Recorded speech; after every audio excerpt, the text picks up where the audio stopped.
और आइए शुरू करते हैं न्यूज पथ पर सफर। और सबसे पहले ऐसी तस्वीरें जिनका जिक्र सरे रहा है। ये तस्वीरें सुर्खियों में भी है और सोशल मीडिया पर भी है। इनसे आपका बाखबर होना बेहद जरूरी है, क्योंकि चौराहे पर इन्हीं की चर्चा है।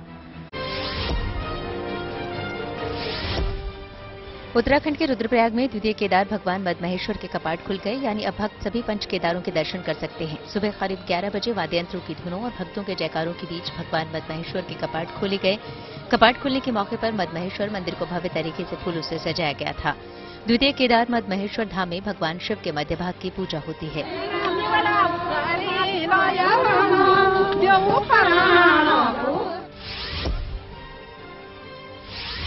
राजस्थान की पाली में एक सामूहिक विवाह समारोह आयोजित किया गया। इस दौरान 45 जोड़े शादी के बंधन में बंध गए।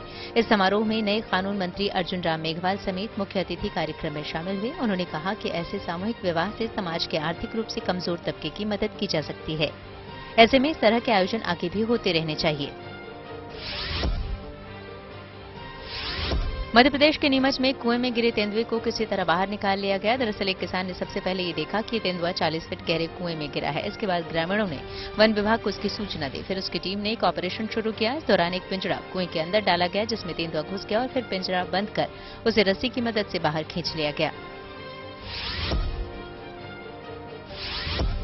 मध्य प्रदेश के छतरपुर में एक टीचर ने अपनी पत्नी की याद में राधा कृष्ण का भव्य मंदिर बनवा दिया। बताया गया कि इसके लिए बीपी चंद सौरिया ने अपनी 30 साल की संपत्ति का करीब 1.5 करोड़ रुपए खर्च कर दिया।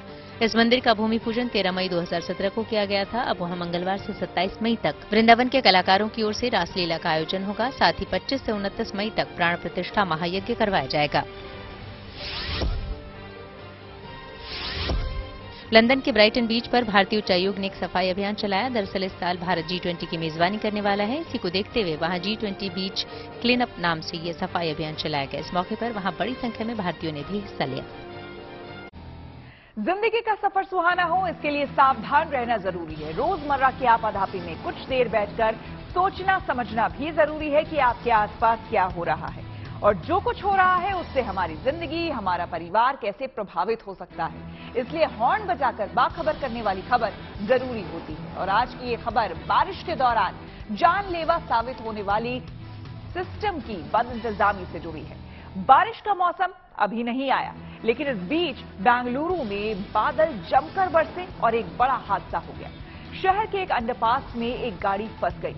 कड़ी मशक्कत के बाद गाड़ी में सवार सभी लोगों को बचा लिया गया, लेकिन एक 22 साल की लड़की की जान चली गई। जिसके बाद सरकार और प्रशासन से सवाल पूछे जा रहे हैं कि बारिश के दौरान ऐसे हादसे दिल्ली और मुंबई जैसे शहरों में भी होते रहे हैं। वहां भी ऐसे हादसों के बाद हंगामा होता है, लेकिन सच्चाई ये है कि ठोस कदम नहीं उठाए जाते। हालांकि बेंगलुरु की घटना से सबक लेना जरूरी है, इसलिए मॉनसून से पहले जल जमाव की समस्या दूर करने के लिए हॉर्न बजाना जरूरी है।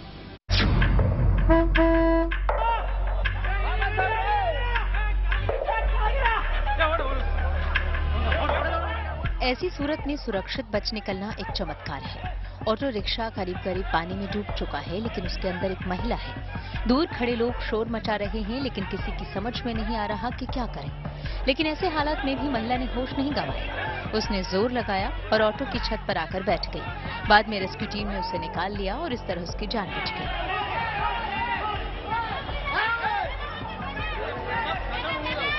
लेकिन ठीक इसी जगह पर एक बड़ा हादसा हुआ। एक परिवार को लेकर जा रही गाड़ी अंडरपास के गहरे पानी में फंस गई और परिवार डूबने लगा। जब उन्होंने मदद के लिए शोर मचाया तो आसपास के लोगों ने उन्हें बचाने की कोशिश की। बाद में रेस्क्यू टीम भी बचाव में जुटी और परिवार के 5 लोगों को निकाल लिया गया। लेकिन इंफोसिस में काम करने वाली 22 साल की एक लड़की को नहीं बचाया जा सका।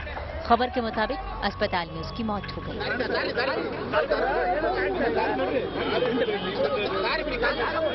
ये तस्वीरें बेंगलुरु की हैं और KR सर्कल अंडरपास का ये इलाका विधानसभा के करीब है, यानी प्रशासन को यहाँ पानी भरने की समस्या की खबर जरूर होगी, फिर भी कोई कदम नहीं उठाया गया। बेंगलुरु हो या दिल्ली या फिर मुंबई, हर साल बारिश में ऐसे मंजर सामने आते हैं। अंडरपास में या सड़कों पर पानी जमा होता है और हादसे होते हैं, फिर भी सबक नहीं लिया जाता। इसलिए जरूरी है कि इस बदइंतजामी के खिलाफ हॉर्न बजाया जाए। पहले आपको बताते हैं कि बेंगलुरु में यह हादसा कैसे हुआ। विजयवाड़ा से भानुरेखा का परिवार बेंगलुरु देखने आया था। तेज बारिश के कारण अंडरपास पर लगा बैरिकेड गिर गया था और ड्राइवर ने अंडरपास पास करने का जोखिम उठाया, लेकिन आगे ज्यादा पानी जमा था जिसमें गाड़ी डूब गई। हालांकि सिर्फ केआर सर्कल ही नहीं बल्कि बेंगलुरु के कई इलाकों में तेज बारिश के कारण जगह जगह पानी भर गया। गनीमत रही कि केआर सर्कल जैसा हादसा कहीं और नहीं हुआ, लेकिन बेंगलुरु ही नहीं, देश के बड़े शहरों में बारिश हर साल ऐसी बेहिसाब चुनौतियां लेकर आती है। दिल्ली में अभी गर्मी है, लेकिन जल्दी ही जब मानसून आएगा तस्वीरें कुछ ऐसी ही होंगी। लगातार हुए जानलेवा हादसों के बावजूद कोई ठोस कदम नहीं उठाया गया। पिछले साल मई में दिल्ली के प्रहलादपुर रेलवे अंडरपास में डूबने से एक आदमी की मौत हुई। 2021 में 27 साल का एक लड़का प्रहलादपुर अंडरपास में ही डूब गया और जुलाई 2020 में 56 साल के एक आदमी की मिंटो रोड पुल के पास डूबने से मौत हो गई। पिछले साल मानसून से पहले दिल्ली ट्रैफिक पुलिस ने 200 से ज्यादा जगहों की लिस्ट बनाई थी जहां पानी जमा होता है और इसके लिए पीडब्ल्यूडी, एमसीडी और डीडीए को लिखा था। वहां ड्रेन की साफ सफाई और पंप लगाने को कहा था। लेकिन इस साल जब बारिश आएगी तो उम्मीद यही है कि कुछ भी बदला हुआ नजर नहीं आएगा। ऐसी ही कहानी देश की आर्थिक राजधानी मुंबई की है। बारिश की वजह से हर साल मुंबई का हाल बेहाल होता है। दादर, सियोन, माहिम और किंग सर्कल जैसे इलाके पानी में डूब जाते हैं। सड़कें नजर नहीं आती और उस पर खुले मेन होल बड़े हादसे की वजह बनते हैं। मुंबई पिछले कुछ वर्षों में ऐसे कई हादसों की गवाह रही है, जिसके बाद चीजें दुरुस्त करने का दावा तो किया जाता है, लेकिन बारिश खत्म होते ही शोर भी खत्म हो जाता है। बेंगलुरु में हुए इस हादसे के बाद सरकार एक्टिव हुई। सरकार ने परिवार को भारी भरकम मुआवजा दिया। बीबीएमपी यानी बृहत बेंगलुरु महानगर पालिका ने शहर के ऐसे इलाकों का ऑडिट करने का भरोसा दिया गया जहां पानी जमा होने से हादसे की आशंका रहती है। लेकिन एक बात साफ है कि बेंगलुरु जैसे हादसों को अगर रोकना है तो ठोस पहल करनी होगी। बदइंतजामी के खिलाफ हॉर्न बजाना होगा। Bureau report, good news today. संसद के अगले सत्र में जनगणना से जुड़ा नया बिल लाएगी सरकार। डेटा ऑनलाइन एंट्री की भी है तैयारी। चलते हैं सीधे न्यूज एक्सप्रेसवे पर, जहां देश की कुछ और जरूरी खबरें कर रही हैं आपका इंतजार। प्रधानमंत्री मोदी ऑस्ट्रेलिया के दौरे पर पहुंचे, जहां उनका एयरपोर्ट पर जोरदार स्वागत किया। इस दौरान भारतीय समुदाय के लोग भी पीएम मोदी से मिलने के लिए उत्सुक नजर आए। पीएम ने भी उन्हें निराश नहीं किया। प्रधानमंत्री शुक्रवार से 3 देशों के दौरे पर हैं। सबसे पहले वो जापान गए थे, जहां उन्होंने G7 देशों के नेताओं के साथ मुलाकात की। इसके बाद वो पापुआ न्यू गिनी पहुंचे, जहां उन्हें 2 बड़े सम्मान मिले। पापुआ न्यू गिनी ने पीएम मोदी को the grand companion of the order of लोगोहू से सम्मानित किया, तो फिजी ने companion of the order of Fiji सम्मान से नवाजा। सुनो सुनो ओ दुनिया वालों, सुनो सुनो ओ दुनिया वालों, भारत ने पुकारा है मोदी जी के नव भारत को आगे और बढ़ाना है। श्रीनगर के शेर कश्मीर इंटरनेशनल कन्वेंशन सेंटर में G20 tourism delegates working group की बैठक शुरू हो गई। ये बैठक वहां 3 दिनों तक चलेगी। इस सम्मेलन में G20 के 17 सदस्य देशों के प्रतिनिधि हिस्सा ले रहे हैं। वहीं इस बीच अभिनेता रामचरण भी इस सम्मेलन के पहले दिन श्रीनगर पहुंचे। इस दौरान वो नाटू नाटू गाने पर थिरकते नजर आए।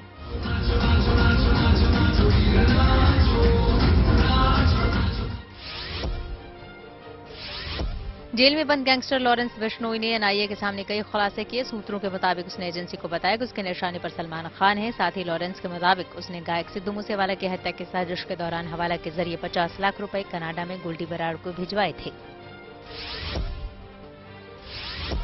रेल राज्य मंत्री राव साहेब दानवे का एक वीडियो सोशल मीडिया पर वायरल हो गया, जिसमें वो कुल्हाड़ी से कांटेदार झाड़ को काटते नजर आए। बताया गया कि वो महाराष्ट्र के संभाजी नगर पहुंचे थे, जहां उन्होंने नदी किनारे सफाई अभियान चलाया।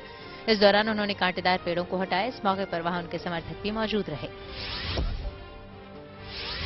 दिल्ली समेत देश के कई हिस्सों में गर्मी रिकॉर्ड स्तर पर पहुंच गई। दोपहर के समय उत्तर भारत में तेज लू चली। मथुरा समेत कई जगहों पर तापमान 46 डिग्री के पार दर्ज किया गया। हालांकि 3-4 दिनों में पहाड़ी राज्यों में बारिश हो सकती है, जिससे थोड़ी राहत मिलने की उम्मीद है।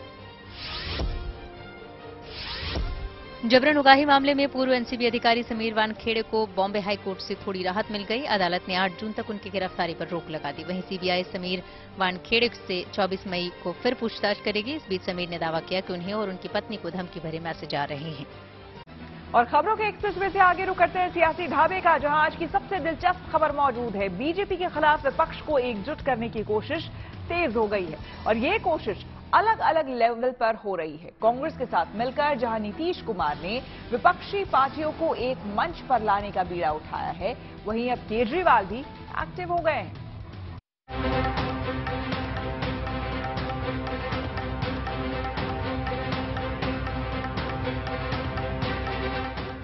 विपक्ष के खेमे में ऐसी सरगर्मी बेसबब नहीं है, ना कोई पर्देदारी है। मुलाकातों के सिलसिले का मकसद एकदम साफ है। 2024 के मुकाबले के लिए विपक्षी पार्टियां गठजोड़ की जमीन तैयार करने में जुटी हैं।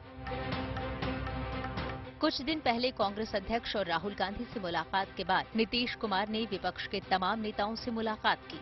विपक्ष को साथ लाने की रणनीति पर चर्चा के बाद संभवतः रिपोर्ट लेकर वो एक बार फिर कांग्रेस नेतृत्व के पास पहुंची। इस मुलाकात के बाद खबर आई कि जल्दी ही विपक्षी पार्टियों की एक बैठक होगी, यानी नीतीश कुमार कांग्रेस को साथ लेकर जिस मिशन में लगे हैं उस पर काम आगे बढ़ रहा है।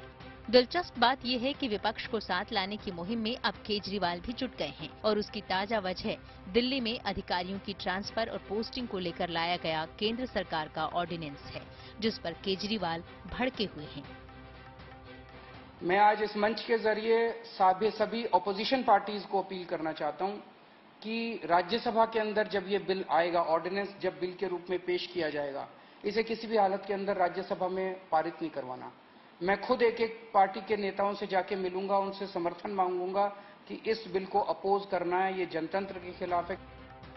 यानी एक तरफ नीतीश कुमार विपक्षी पार्टियों के नेताओं को एक मंच पर लाने की तैयारी में हैं, तो दूसरी ओर केजरीवाल भी सभी नेताओं से मुलाकात करने वाले हैं। इन दोनों नेताओं की मुलाकात दिल्ली में हो चुकी है और नीतीश साथ देने का भरोसा भी दे चुके हैं। जो हम लोगों के मन में बात है तो सब लोग तो सहमत है ही, और उसके बाद अगर इस तरह की कोई बात होगा तो जो कह रहे हैं हम लोग पूरे तौर पर इनके साथ हैं। ये जो भी कह रहे हैं बिल्कुल ठीक कह रहे हैं, इनके साथ हम लोग। अब इसके बाद केजरीवाल 23 मई को कोलकाता में ममता बनर्जी से मुलाकात करेंगे और 24 को मुंबई में पवार से, और सभी पार्टियों के ऑर्डिनेंस के खिलाफ राज्यसभा में साथ आने की अपील करेंगे। इसके साथ ही 11 जून को आम आदमी पार्टी दिल्ली के रामलीला मैदान में ऑर्डिनेंस के खिलाफ महारैली करेगी। केजरीवाल जी जो एक अध्यादेश आया अभी, उसको लेकर जगह जगह मुख्यमंत्री जो बीजेपी के नहीं है उनसे मिल रहे हैं। अध्यादेश एज पर कॉन्स्टिट्यूशन जिसकी भी सरकार होती है, पावर है अध्यादेश लाने का, और हम अध्यादेश लाएं तो संसद में बहस हो जाएगी लोकसभा में, क्योंकि हमें संसद में रखना पड़ेगा, संसद में राज्यसभा में। संसद में अगर केजरीवाल ऑर्डिनेंस के खिलाफ विपक्षी पार्टियों को एक साथ लाते हैं तो विपक्षी एकता की जमीन तैयार हो सकती है, और उससे पहले नीतीश कुमार की पहल पर विपक्षी पार्टियों की बैठक होती है तो माहौल भी बन सकता है। लेकिन अभी तक अपनी अपनी रणनीति के साथ आगे बढ़ने वाली विपक्षी पार्टियों को साथ लाना आसान नजर नहीं आता। बिना सोने का सुनार और न कुल्हड़ का कुम्हार। अब इनकी दिक्कत ये नहीं है, दिक्कत ये है कि दूल्हा जो है वो घूम रहा है घर घर कि भैया हमारे बारात में चल दो, और जहां पे बाराती ढूंढता है वो खुद ही कहता है कि हम तो खुद ही तैयार बैठे हुए हैं, तुम्हारे साथ कहां जाएंगे। तो ये बेचारे प्रपोज बाद में करते हैं, डिस्पोज पहले हो जाते हैं। असल में कर्नाटक की जीत ने राजनीतिक परिदृश्य बदला है। विपक्षी एकता के केंद्र में कांग्रेस पहले से ज्यादा मजबूत हुई है, लेकिन सवाल है कि कितनी पार्टियां कांग्रेस की अगुवाई में चलना चाहेंगी। यह लड़ाई ममता बनर्जी ने कही है कि जनता बनाम भारतीय जनता पार्टी की, और उन्होंने यह स्पष्ट रूप से कहा है कि जहां जहां जौन सी क्षेत्रीय पार्टी मजबूत है वहां वो लड़े, और 209 लगभग ऐसी सीटें हैं जहां कांग्रेस मजबूत है या दूसरे स्थान पर आई है, वहां पर उसको लड़ना चाहिए। कांग्रेस को यह समझना चाहिए कि वह अभी 53 सीट है, अगर वह सभी विपक्ष एकत्रित हो जाती है, 209 सीट पे लड़ते हैं तो 150 का आंकड़ा पा सकते हैं। मिशन नीतीश का हो या केजरीवाल का, विपक्ष की एकता में अभी अनगिनत किंतु परंतु हैं। हाँ, लेकिन ऐसी मेल मुलाकातों और बैठकों से चुनावी माहौल बनने लगा है। Bureau report, good news today. News पथ पर आगे धन बाजार है, जहां शेयर बाजार से लेकर कारोबार तक की सभी अहम खबरें होती है और इसका सीधा रिश्ता आपकी आमदनी और आपकी जेब से होता है। तो तेज रफ्तार खबरों के बीच ये जरूरी खबरें छूट न जाए, इसलिए आपको सीधे लिए चलते हैं धन बाजार। कारोबारी हफ्ते के पहले दिन शेयर बाजार में तेजी देखने को मिली। सेंसेक्स और निफ्टी दोनों बढ़त के साथ बंद हुए। सेंसेक्स 234 अंक चढ़कर 61,963 पर बंद हुआ। निफ्टी में भी 111 अंकों की तेजी रही। निफ्टी 18,314 पर बंद हुआ। मेटल, आईटी, फार्मा शेयरों में तेजी देखने को मिली, वहीं बैंकिंग शेयरों में नरमी रही। दिल्ली के सराफा बाजार में सोने चांदी की कीमत में गिरावट रही। सोना 120 रुपए गिरकर 60,580 रुपए प्रति 10 ग्राम हुआ। चांदी की कीमत में भी 500 रुपए की गिरावट आई। अब 1 किलोग्राम चांदी की कीमत 73,600 रुपए हो गई। कल यानी 23 मई से बैंकों में 2,000 रुपए के नोटों को बदलने की प्रक्रिया शुरू हो जाएगी। आरबीआई ने साफ किया है कि 20,000 रुपए तक के डिपॉजिट और एक्सचेंज पर किसी भी तरह के डॉक्यूमेंट की जरूरत नहीं होगी, लेकिन 50,000 से अधिक डिपॉजिट पर ग्राहकों को पैन कार्ड देना होगा। मतलब डिपॉजिट और एक्सचेंज के पुराने नियम लागू होंगे। इस बीच आरबीआई के गवर्नर शक्तिकांत दास ने लोगों से अपील की है कि नोट बदलने को लेकर लोग घबराएं नहीं। इसके लिए लोगों के पास पर्याप्त समय है। किसी भी ब्रांच में जाकर 2,000 के नोट बदले जा सकते हैं। हिंडनबर्ग रिसर्च रिपोर्ट जारी होने के बाद अदानी ग्रुप की कंपनियों ने जो मार्केट वैल्यू खो दिया था वो धीरे धीरे वापस आने लगी है। अदानी ग्रुप की कंपनियों ने मार्केट वैल्यू का करीब 50% वापस पा लिया है। फिलहाल ग्रुप का मार्केट कैपिटलाइजेशन 10 लाख करोड़ रुपए के आंकड़े को पार कर गया। हिंडनबर्ग की रिपोर्ट आने से पहले 23 जनवरी 2023 को ये आंकड़ा 19.2 लाख करोड़ रुपए था, जो रिपोर्ट आने के बाद 27 फरवरी को गिरकर 6.08 लाख करोड़ रुपए पर पहुंच गया था। गो फर्स्ट एयरलाइन को एनसीएलटी से बड़ी राहत मिली। National Company Law Appellate Tribunal ने एयरलाइन की दिवाला प्रक्रिया को लेकर एनसीएलटी के फैसले को बरकरार रखा। इस फैसले से गो फर्स्ट एयरलाइन को विमान लीज पर देने वाली कंपनियों को झटका लगा है। वो फिलहाल अपने विमान वापस नहीं ले पाएंगे। गो फर्स्ट को लीज पर विमान देने वालों में एसएमबीसी एविएशन कैपिटल और जीवाई एविएशन लीजिंग शामिल हैं। भारत ने 100 घंटे में 100 किलोमीटर सड़क बनाकर एक नया इतिहास रच दिया है। भारत ऐसा कीर्तिमान बनाने वाला दुनिया का पहला देश बन गया है। उत्तर प्रदेश में गाजियाबाद अलीगढ़ एक्सप्रेसवे पर 15 मई से 19 मई के बीच करीब 112 किलोमीटर की सड़क बनाई गई। अपने विभाग के इस बड़े काम से केंद्रीय सड़क परिवहन मंत्री नितिन गडकरी भी गदगद है।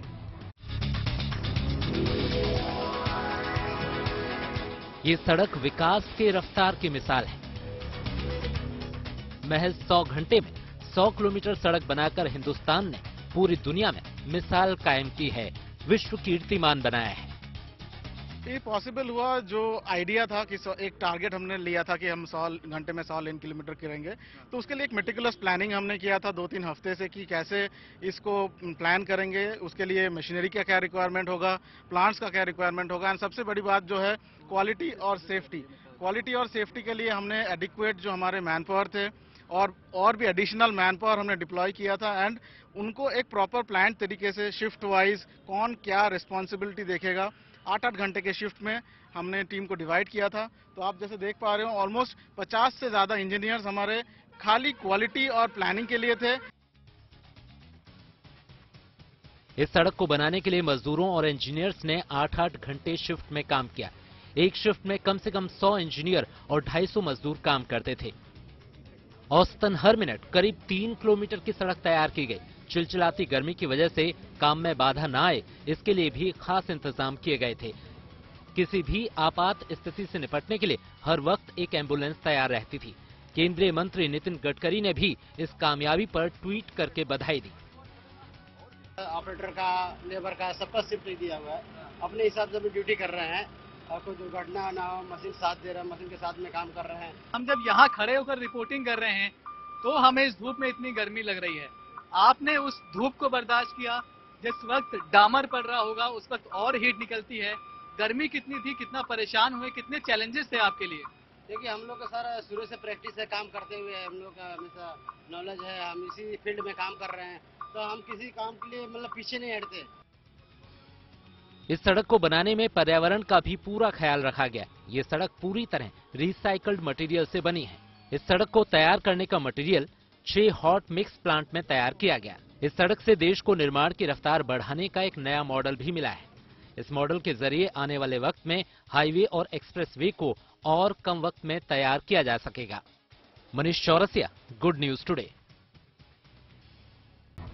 न्यूज प्लस पर अब सोशल अड्डा पर थोड़ा सा रुकते हैं और आज के मुद्दे पर लोगों की राय जानते हैं। सोशल अड्डा में आज का मुद्दा शिक्षकों से जुड़ा है।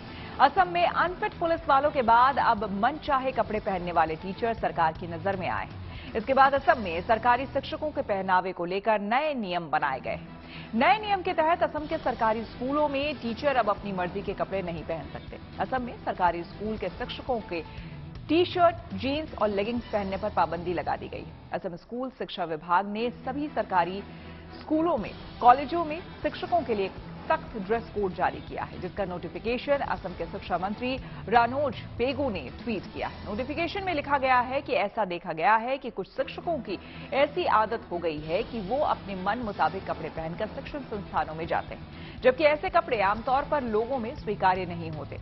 एक शिक्षक से खासतौर पर ड्यूटी के दौरान पूरी शालीनता का उदाहरण पेश करने की उम्मीद की जाती है। इसलिए टीचर के लिए एक ड्रेस कोड का होना जरूरी है, जो कि मर्यादित हो, शालीनता और गंभीरता को वो दर्शाए। निर्धारित ड्रेस कोड के मुताबिक पुरुष अध्यापक फॉर्मल ड्रेस ही पहनेंगे, यानी उनके लिए शर्ट, पैंट ही मंजूर होंगी। वहीं महिला शिक्षक सभ्य सलवार सूट, साड़ी, मेखेला चादोर पहनेंगी। महिला टीचर टी शर्ट, जीन्स और लेगिंग्स जैसी कैजुअल ड्रेस नहीं पहन सकती। नोटिफिकेशन के मुताबिक टीचर्स को साफ सुथरे और शालीन रंगों के कपड़े पहनने चाहिए, न कि चमकदार रंग वाले।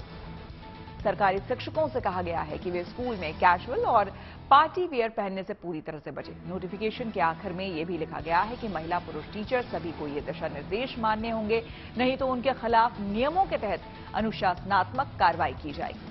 असम सरकार के टीचर के लिए लाए गए इन नियमों को लेकर हमने कुछ लोगों से बात की और उनकी राय जानी। स्कूल टीचर की यूनिफॉर्म नहीं होना चाहिए, क्योंकि टीचर को इतना फ्रीडम होना चाहिए कि वो अपने हिसाब से डेली कुछ भी वियर कर सके। कभी कभी टीचर्स कैजुअल ड्रेस में आ जाते हैं, जो इतनी क्लास के अंदर शोभा नहीं देते हैं। बट इफ अगर यूनिफॉर्म में आएंगे तो क्या होता है, एक आइडेंटिटी होता है। जैसे आप स्कूल के बाहर भी कोई भी देखेंगे तो उनको भी मालूम होगा, हाँ ये जो टीचर्स है ये पर्टिकुलर एक स्कूल की टीचर्स है, एक आइडेंटिटी शो करते हैं। So it is very important कि स्कूल स्टाफ एंड टीचर्स की एक यूनिफॉर्म जरूर होनी चाहिए। टीचर्स के ड्रेस कोड नहीं होने चाहिए, क्योंकि उनके पास खुद फ्रीडम होना चाहिए क्या उनको पहनना है। फॉर्मल ड्रेस जो है वही सफिशिएंट है उनके लिए। ड्रेस कोड होना चाहिए, क्योंकि हम वो ड्रेस को देखकर वो किस स्कूल में काम कर रहे हैं वो पता चलेगा हमको। ड्रेस कोड होना चाहिए। बच्चों के लिए भी हमारा टीचर है, दूर से किसी भी प्रॉब्लम में हो तो वो पहचान सकते हैं ना हमारा वाल है, ऐसा भी फीलिंग होता है, वो हमारा आदमी, ऐसा अपना फीलिंग होता है, अपनापन होता है, इसलिए ड्रेस कोड होना चाहिए। टीचर्स के लिए यूनिफॉर्म मस्ट है, वो उसकी पहचान है। जैसे डॉक्टर्स की व्हाइट है, एडवोकेट्स की ब्लैक है और स्टूडेंट्स की वाइट या अलग अलग हैं, तो वो उनकी पहचान होती है, उससे पता लगता है ये स्टूडेंट है, ये टीचर्स है। ये मस्त है, जरूरी है। स्टूडेंट्स के लिए ड्रेस कोड होता है, टीचर्स के लिए भी होना चाहिए। एक तो इक्वलिटी होनी चाहिए सब में, कि कोई एक आर्थिक स्थिति से कमजोर भी होता है, जैसे कोई बच्चा या कोई ज्यादा हाई लेवल का होता है, तो उन सब में समानता के लिए एक ड्रेस कोड बनाया गया था कि कोई ऐसा अपने आप को लो ना फील करे। ऐसे टीचरों में भी होना चाहिए कि सब एक ड्रेस में आए। एक तो स्कूल की पहचान होती है, दूसरा सब में एक इक्वलिटी आती है और अच्छा रहता है। होना चाहिए ड्रेस कोड, अभी तो पहचान बनेगी ना टीचर है। अब इसमें प्राइवेट कपड़े में क्या पता लगेगा कौन है क्या है, इसमें ड्रेस कोड रहेगा तो कम से पता लगेगा कि टीचर है, और उसकी सबके लिए होनी चाहिए। और अब रुक करते हैं प्रगति मार्ग का, जहां ऐसी खबरें हैं जो कि देश की तरक्की, प्रगति और लोगों की काबिलियत दिखाती है। कहते हैं जहां चाह वहां राह, और इस चाह में अगर किसी के लिए प्रेम और त्याग की भावना भी मिल जाए तो जीत पक्की हो जाती है। महाराष्ट्र के पालघर में एक 14 साल के बच्चे ने कुछ ऐसी ही मिसाल कायम की है। मां को कुएं से पानी लाने के लिए दूर जाना पड़ता था और बेटे को यह बात तकलीफ देती थी, तो बेटे ने दिन रात एक कर मां के लिए घर के पास ही कुआं खोद डाला।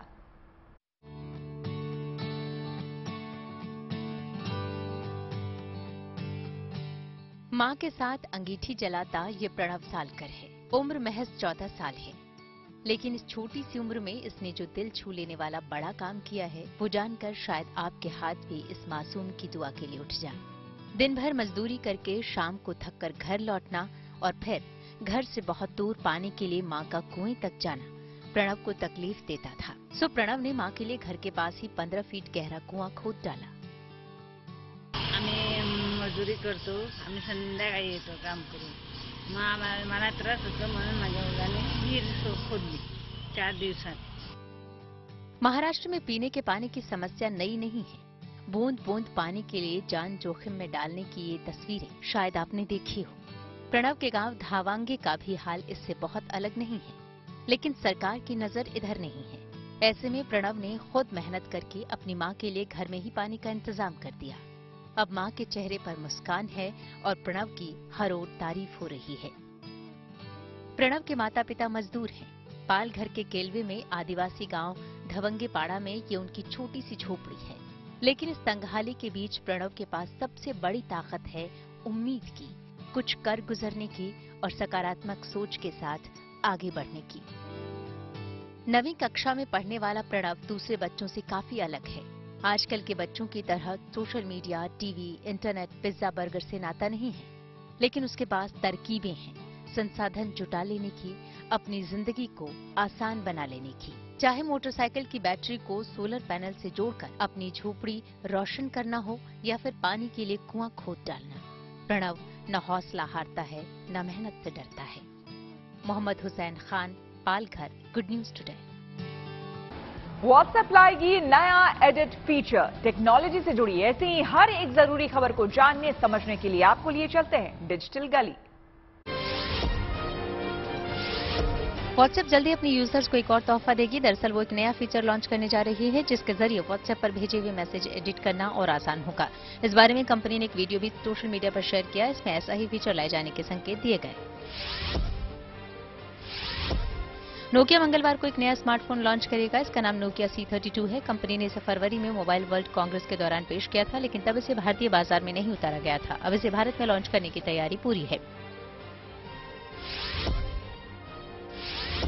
स्पेन में जल्द ही एक ऐप लॉन्च किया जाएगा जिसके जरिए ये पता लग सकेगा कि पुरुष घर के काम में कितना सहयोग दे रहे हैं. इस ऐप का मकसद महिला पुरुष के बीच घर के काम का बंटवारा करना है. साथ ही सरकार चाहती है कि पुरुषों का वजन एक तय सीमा में रहे. ये ऐप लॉन्च करने के बाद स्पेन घरेलू काम को मॉनिटर करने वाला पहला देश बन जाएगा. ब्रेक प्लाजा पर हमारे लिए वक्त हो गया एक छोटे से ब्रेक का, लेकिन आप कहीं मत जाइएगा. ब्रेक के बाद लिए चलेंगे आपको खेल चक्कर में. मेरे साथ यानी श्वेता झा के साथ फिलहाल इतना ही. देश दुनिया की तमाम पॉजिटिव खबरों के लिए आप देखते रहिए गुड न्यूज टुडे.